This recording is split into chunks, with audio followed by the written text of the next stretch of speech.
Hello नमस्कार, स्वागत है आपका आपके YouTube channel future with Ashutosh में।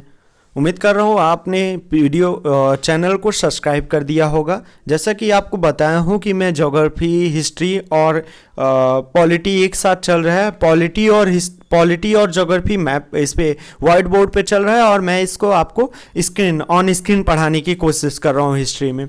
उम्मीद कर रहा हूँ आपको ये वीडियोज़ अच्छे लग रहे होंगे या अपनी प्रतिक्रिया आप देते रहिए। प्लीज़ फिर से कह रहा हूँ, आप सब्सक्राइब जरूर कर दीजिए। रेड कलर का सब्सक्राइब नीचे दिख रहा होगा, वहाँ पे आप सब्सक्राइब जरूर कर दीजिएगा।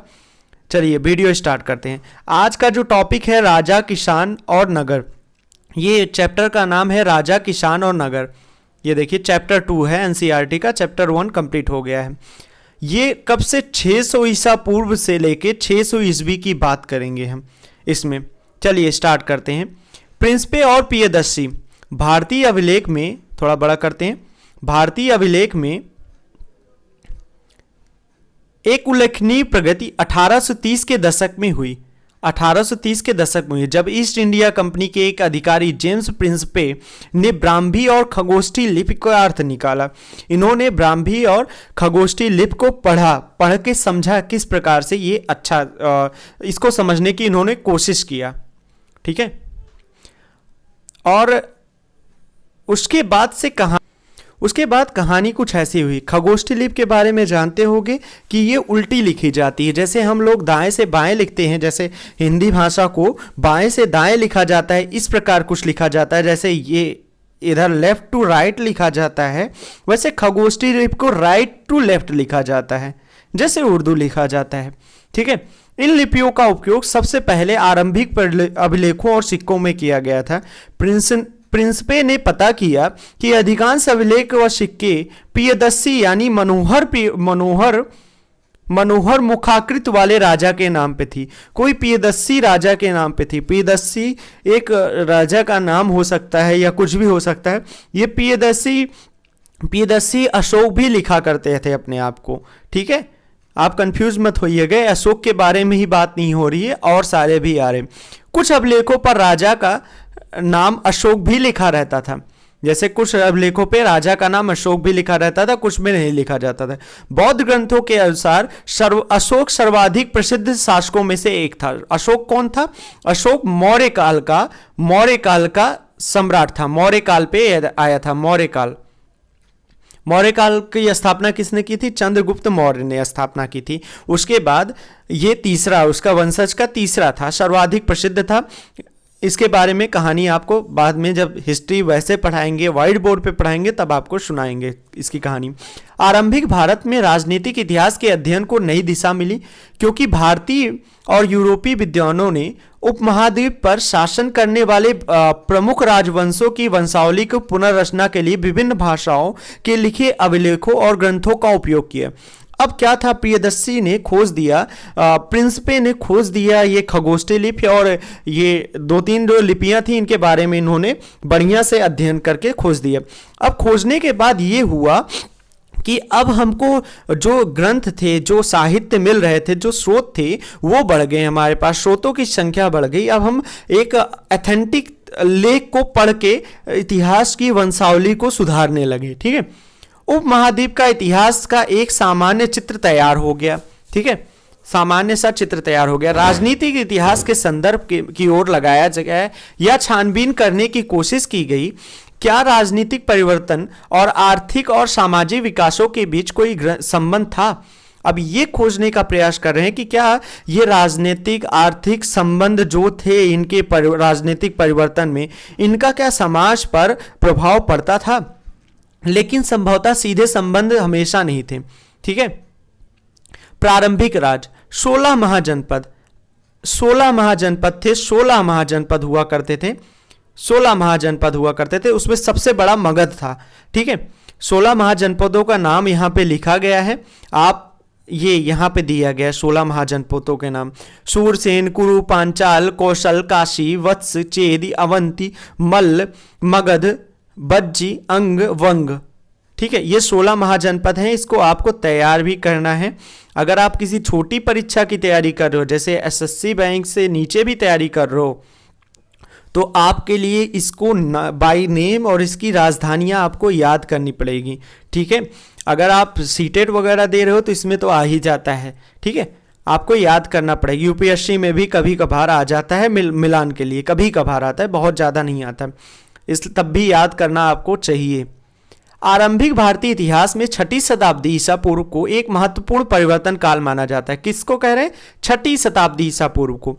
इस काल में प्रायः आरंभिक राज्यों, नगरों, लोहे के बढ़ते प्रयोग और सिक्कों के विकास के साथ जोड़ा जाता है। अब क्या था, हड़प्पा काल के बाद वैदिक काल आया। वैदिक काल, उत्तर वैदिक, पूर्व वैदिक काल और उत्तर वैदिक काल। पूर्व वैदिक काल के बाद लोहे की खोज हुई 1000 ईसा पूर्व में। 1000 ईसा पूर्व में 1000 ईसा पूर्व में लोहे की खोज हो गई थी। 1000 ईसा पूर्व से प्रयोग करने लगे थे, लेकिन 6ठी शताब्दी ईसा पूर्व से लोहे का व्यापक प्रयोग, हर प्रकार के औजारों का प्रयोग लोहे से होने लगा और लोहा समाज में आते ही एक नए प्रकार की दुनिया बनाने लगा, एक नए प्रकार की दुनिया बन गई। अब आगे देखते हैं क्या लिख रहे हैं। दार्शनिक विचारधारा का विकास हुआ। बौद्ध और जैन धर्म के आरंभिक ग्रंथों में महाजनपद के से 16 राज्यों का उल्लेख मिलता है। यद्यपि महाजनपदों की सूची में, के नाम की सूची में इन ग्रंथों के एक समान नहीं थे। इनकी नाम की सूचियां एक जैसी नहीं थी, अलग अलग जगह पे थी। इतिहासकारों ने इसको खोजा, लेकिन वज्जी, मगध, कोशल, कुरु, पांचाल, गांधार, अवंती जैसे नाम प्रायः मिलते हैं। इससे यह स्पष्ट होता है कि उक्त महाजनपद, ये जो महाजनपद हैं, सबसे महत्वपूर्ण जनपद हुआ करते थे। और मैंने अभी कहा कि मगध जो था सबसे बड़ा और सबसे महत्वपूर्ण जनपद था। मगध सबसे बड़ा और सबसे महत्वपूर्ण जनपद था। आगे देखिए कहाँ है मगध, ये देखिए मैप बना है, इसलिए मैप बनाने की मुझे जरूरत नहीं है। मगध ढूंढिए, इसमें कहाँ है मगध, ये रहा। उत्तर प्रदेश, बिहार और उत्तर प्रदेश के हिस्सा, ये वाला मगध मैं कह रहा हूँ, ये रहा। ठीक है, इसको मैं मगध बोल रहा हूँ। अभी आप कहेंगे वर को ले रहा हूँ, मल्ल को ले रहा हूँ, वो समाहित होंगे। इतने बड़े हिस्से में जानबूझ के मैं बड़ा बनाया हूँ। ठीक है, कहाँ पहुंचे थे, महाजनपद मिला। अधिकांश महाजनपदों पर राजा का शासन होता था। जनपदों में, नगरों में, जनपदों में, महाजनपदों में राजा शासक हुआ करता था, लेकिन गढ़ और संघ नाम भी प्रसिद्ध थे। गढ़ और संघ नाम भी प्रसिद्ध थे। कई लोगों के समूह का शासन करता था। प्रसिद्ध राज्य में कई लोगों का समूह, जैसे एक मंत्रिमंडल हुआ करती थी जो शासन चलाया करती थी। ठीक है, और उस समूह का जो व्यक्ति था, जैसे आज के मंत्रिमंडल का प्रमुख व्यक्ति कौन कहलाता है? प्रधानमंत्री। वैसे ही उस समय जो मंत्रिमंडल, एक तरीके का मंत्रिमंडल समूह था जो शासन चला रही थी, उसका प्रमुख राजा हुआ करता था। भगवान महावीर और भगवान बुद्ध इन्हीं गणों से संबंधित थे। ठीक है, वज्जी संघ का ही भांति राज्यों की भूमि सहित अनेक आर्थिक स्रोतों पर राजा गण सामूहिक नियंत्रण रखते थे। ठीक है, यद्यपि स्रोतों का अभाव में इन राज्यों के इतिहास पूरी तरह लिखे नहीं जा सके, लेकिन कई अन्य राज्य 1000 साल तक बने रहे। ठीक है, जैसा कि कह रहे हैं कि कई ऐसे शासन थे जो 1000 वर्षों तक बने रहे। ये महाजनपद 1000 वर्षों तक शासित होता रहा। ठीक है, उसके बाद ये विभिन्न कारणों के कारण इनका क्या बोलते हैं, इनका विलय हो गया। प्रत्येक महाजनपद की एक राजधानी हुआ करती थी। अब मैं लिख रहा हूं एक चीज, महाजनपद, जो भी महाजनपद हैं उनमें एक राजधानी होती थी और एक मंत्रिमंडलीय राजा होता था जो शासन करता था। ठीक है, अब देखिए क्या लिख रहे हैं, जिसे प्रायः किले से घेरा जाता था। राजधानी होती थी जिसे किले से घेरा जाता था। किलेबंद राजधानी की रख रखाव प्रारंभिक सेनाओं और नौकरशाही के लिए भारी आर्थिक स्रोत की आवश्यकता होती थी। चाहे जो भी शासन होगा, अगर उसमें नौकरशाही व्यवस्था की गई है, शासन के लिए कुछ भी सदस्य हैं, नौकर लगे हुए हैं या कोई नौकरशाह लगे हुए हैं, यानी अधिकारी लोग हैं, तो उनकी वेतन, उनके रख रखाव के में आर्थिक तो लगेगा ही। तो आर्थिक स्रोत जो था भारी था, और उस आर्थिक जो अर्थ की व्यवस्था थी, यानी पैसे की जरूरत भारी था, इसलिए भारी आर्थिक स्रोत की आवश्यकता होती थी। लगभग 6ठी शताब्दी ईसा पूर्व में संस्कृत में ब्राह्मणों ने धर्मशास्त्र नामक ग्रंथों की रचना की। धर्मशास्त्र नामक ग्रंथ की रचना की धर्मशास्त्र नामक ग्रंथ की रचना थी। इसके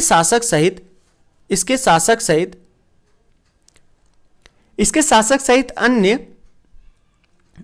अन्य के लिए नियम का निर्धारण किया जाता था। यह अपेक्षा की जाती थी कि शासक क्षत्रिय वर्ग से ही होंगे।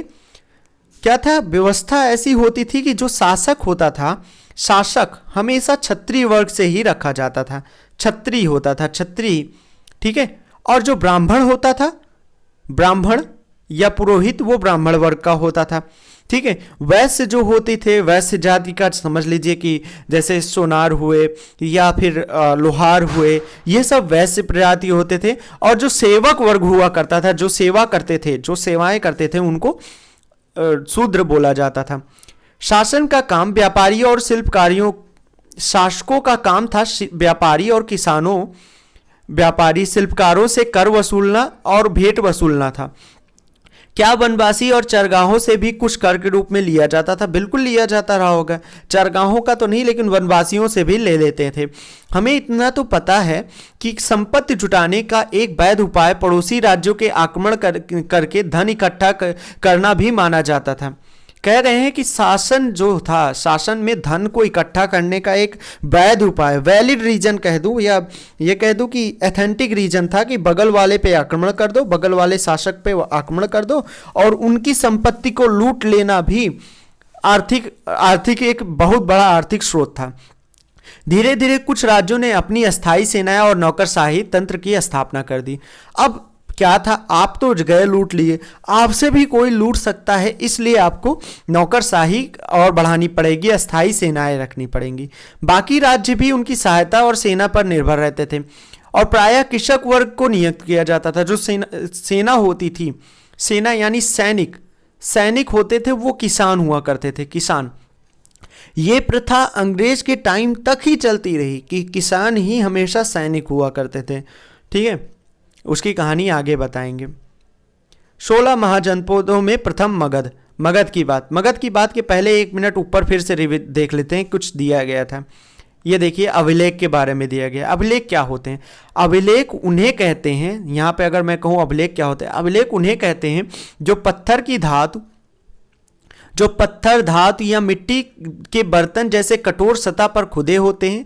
अभिलेख उन लोगों की उपलब्धियां, क्रियाकलाप, विचार लिखे होते थे और उन्हें बनवाते थे।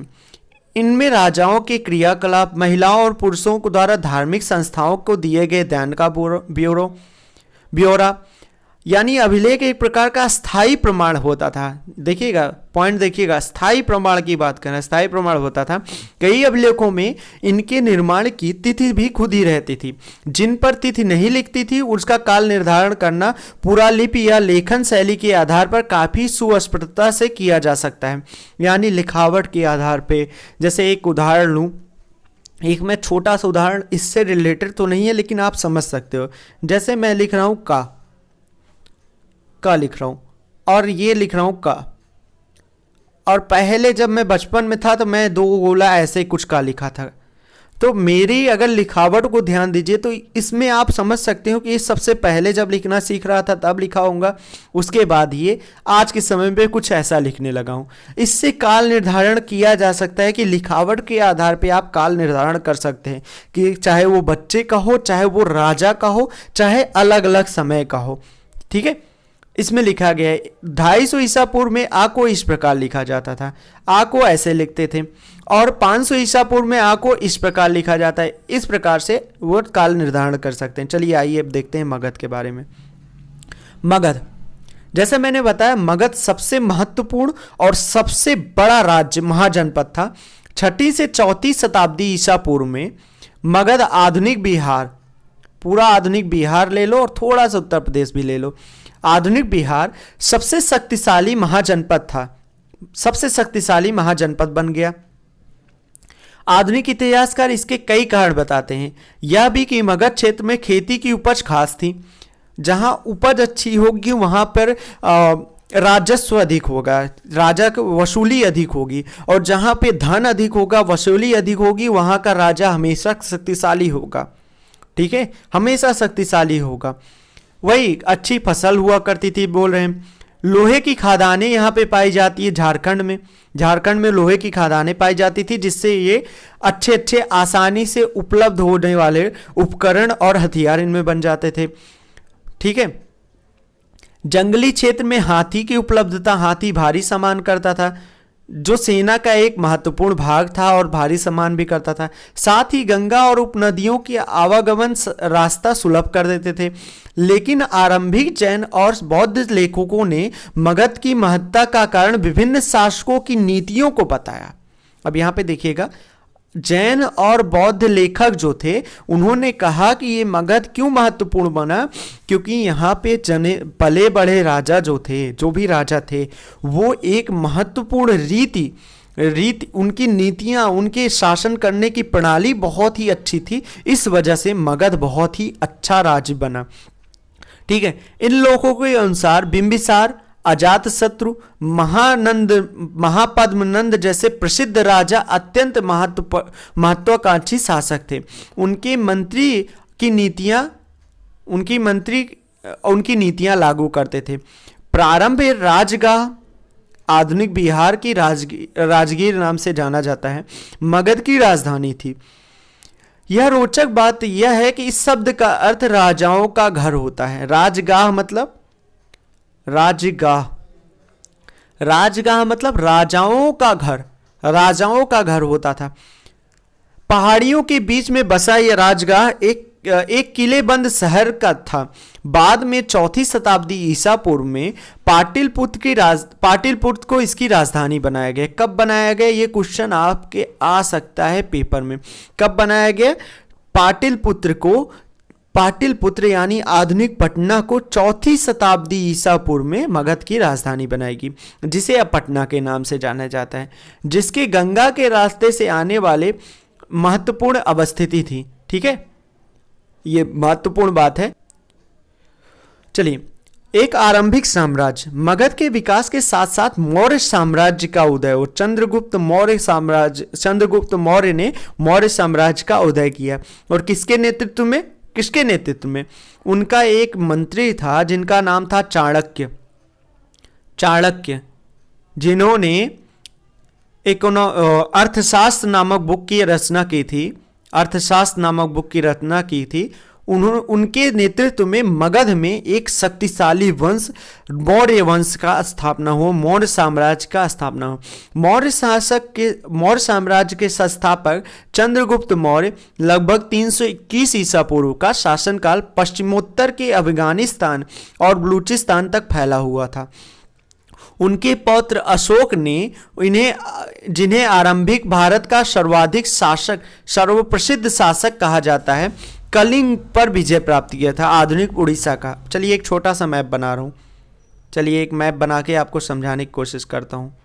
ठीक है, ये रहा मैप। तो मैं बहुत बेहतरीन बनाता हूँ, लेकिन यहाँ पे थोड़ा सा गड़बड़ हुआ है। ये जैसे ये जम्मू कश्मीर समझ लीजिए, ये जम्मू कश्मीर है। इनका जो शासनकाल था बलूचिस्तान, पाकिस्तान और अफगानिस्तान से लेके कुछ इस प्रकार था। अगर ये मैप इंडिया का है तो कुछ इस प्रकार था।